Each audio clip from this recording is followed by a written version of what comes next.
Nous avons parlé du problème de la hiérarchie des salaires à laquelle nous sommes attachés. Et nous avons également insisté sur le fait que nous étions favorables à une politique de détaxation fiscale, notamment en matière d'impôt général sur le revenu. Et nous pensons aussi que s'il est normal de faire une politique de nature à augmenter les investissements productifs, il faut admettre que le développement des investissements est lié dans une certaine mesure au développement de la consommation.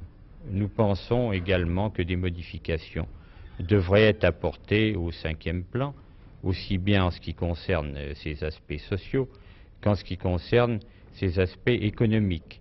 Et nous croyons qu'il est essentiel, si l'on veut que des réformes de structure se développent en France, que les entreprises soient mieux gérées, d'admettre la concurrence internationale, c'est-à-dire d'avoir une France ouverte du côté de l'étranger. Est-ce que vous avez parlé de la politique des revenus? Bien sûr, nous avons parlé de la politique des revenus, j'en ai même discuté avec M. Debré.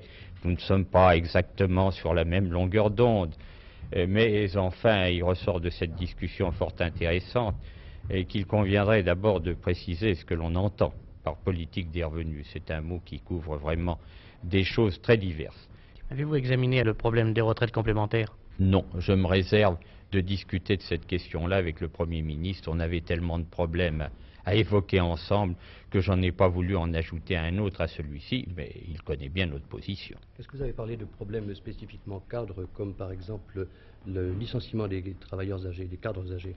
Non, nous n'avons pas évoqué ce problème, mais en ce qui concerne les problèmes cadres, il y a donc le problème de la hiérarchie.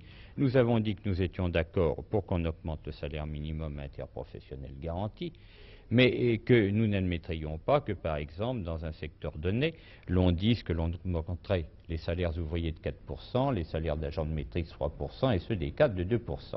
Je crois du reste que j'ai l'impression, enfin, que ces messieurs sont d'accord avec nous sur ce point, car ils considèrent que le maintien de la hiérarchie est une nécessité si l'on veut que l'expansion industrielle et d'une manière plus générale l'expansion économique se poursuivent.